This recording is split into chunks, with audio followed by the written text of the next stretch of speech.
Hey everyone, welcome back to Cliffhangers and Page Turners. Hello. We really hope your week was good. Maybe you found some quiet time. Yeah, hopefully a bit of downtime. Because if you're anything like us, you've probably been waiting to just, sit down and really get into a good twisty book. Definitely settling into that book club vibe today. We've got a piece of psychological suspense that was everywhere this summer. Mm-hmm. And it comes with a pretty bold promise about its plot twist. Ah, yes, The Promise. From Riley Sager himself. That's exactly what we're going to scrutinize today, isn't it? It is. Okay, so this is episode 33 of Cliffhangers and Page Turners. And since we're talking about expectations, let's do our quick mandatory thing for any newcomers. Before. Right?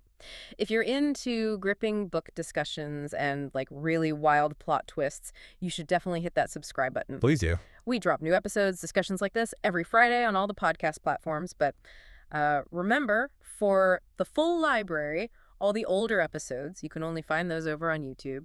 Got that out of the way. So, today's focus, The House Across the Lake by Riley Sager. Huge book. Oh, yeah. It wasn't just popular. It was an instant New York Times bestseller. Yeah. You had USA Today, People, E! News, CNN.com. Yeah. Everyone calling it the book of the summer. Which creates this immense pressure, right? Even before you read page one. Absolutely. The hype was real. And that pressure, that hype kind of sets our mission for this discussion, doesn't it? Sager's a big name in modern thrillers, Final Girls, Survive the Night, you know his style, high concept stuff. Right. But the marketing for this book, The House Across the Lake, it really banked everything on one thing. Delivering his best plot twist yet. That's a huge claim. It really is. So our goal today is to unpack that whole psychological setup he creates, the voyeurism, the tensions in the marriage across the lake, the very flawed main character. Casey Fletcher. Get to her. Exactly. And we need to debate whether the foundation Sager builds is actually strong enough to support such a massive promise. Like, does the story demand a genius twist? Or does all that hype just make a predictable ending feel, well, inevitable? Okay, let's start unpacking.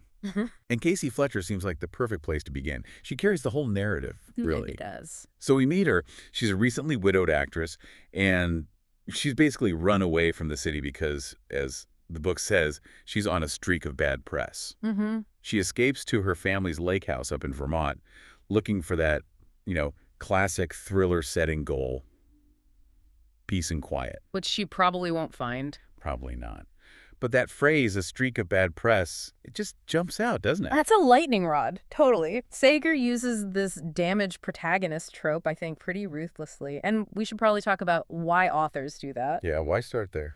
Well, first off, it makes her human, right? Yeah. She's grieving, she's isolated, she's under scrutiny. So you feel for her. You get some sympathy, yeah. But, and this is crucial for psychological suspense, that bad press, that external doubt, it immediately tagged her. She could be an unreliable narrator. I think it's essential shorthand, actually.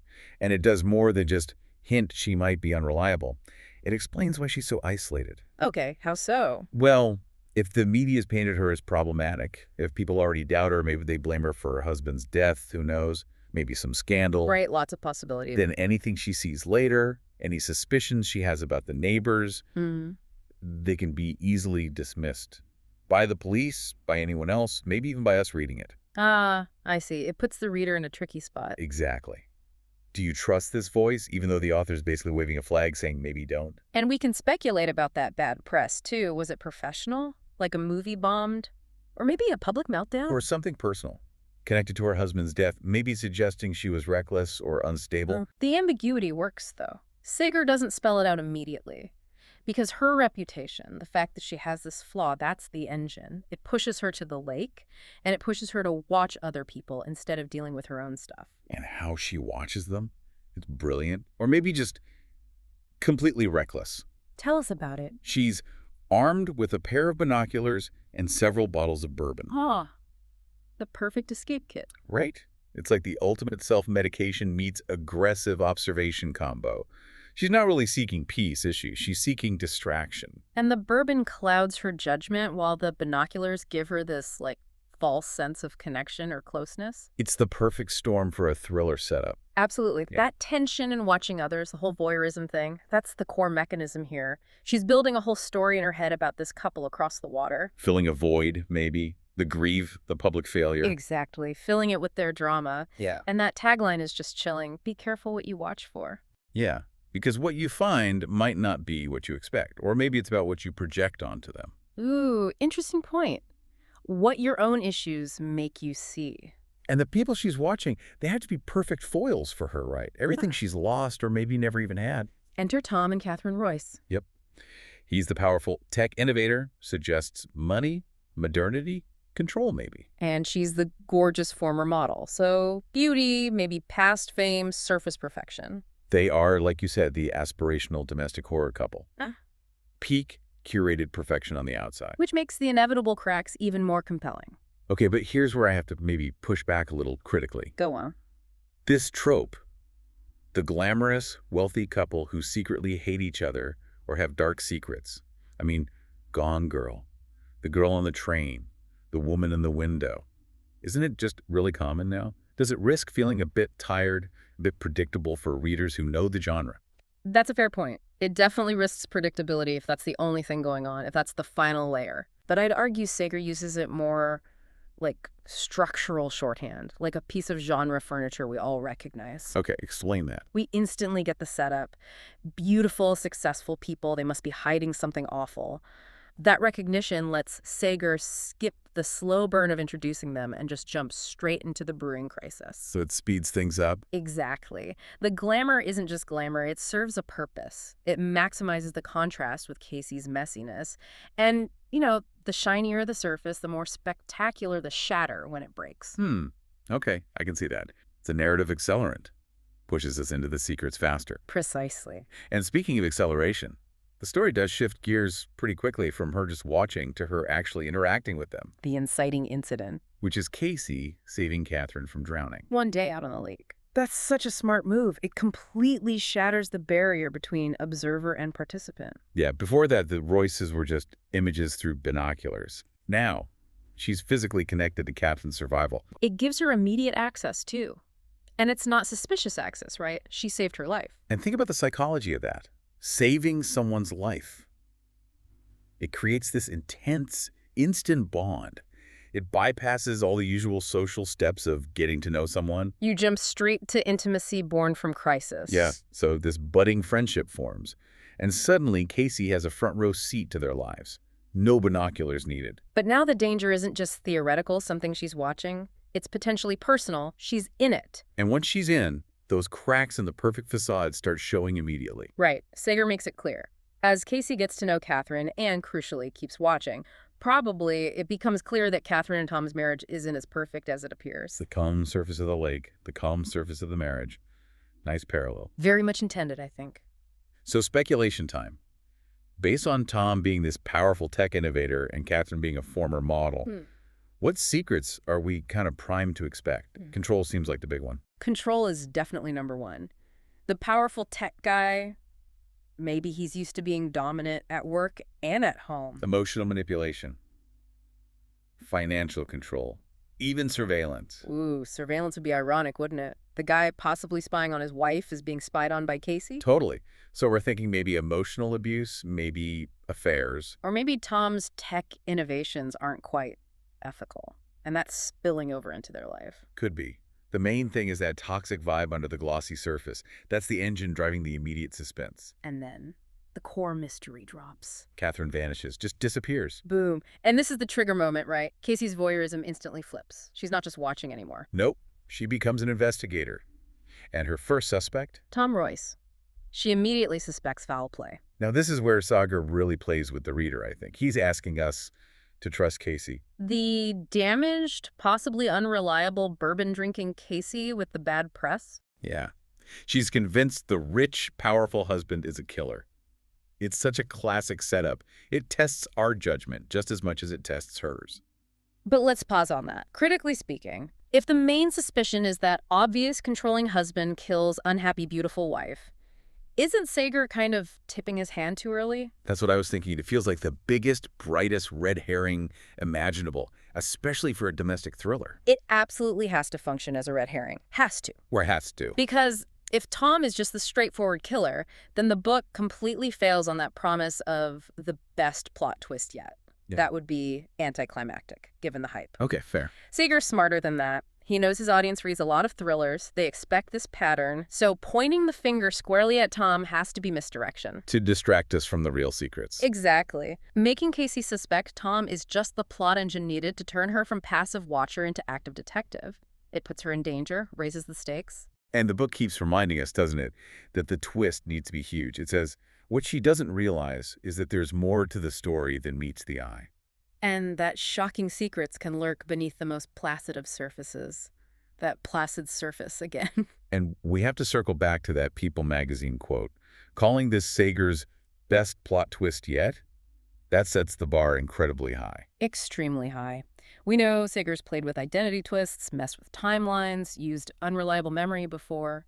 To top those, this can't just be about who made Catherine disappear. It needs to be structural, right? Something that makes you reevaluate everything you thought you knew about the setup. Totally. It can't just be, oh, Catherine ran away or Tom had an accomplice we didn't know about. That's standard. So what kind of twist would meet that hype? A meta twist, maybe? Yeah, something that changes the game. Maybe Catherine isn't who Casey thinks she is. Or maybe the lake house itself. Or the whole community. Maybe it's fundamentally different from Casey's perception. Yeah. A huge identity reveal. Or maybe Tom and Catherine are actually partners in something much darker, and Casey is their target. Maybe connected to her past. That would be complex. The bigger and more obvious the initial red herring Tom did it, the more shocking and hopefully satisfying the real answer needs to be. So that placid lake surface has to hide something genuinely weird. Or maybe even supernatural. Sager sometimes dips into that. It's possible. Or something that just completely reframes the genre. What if, like you hinted, she wasn't watching the Royces, but some version of herself or her past? Whoa.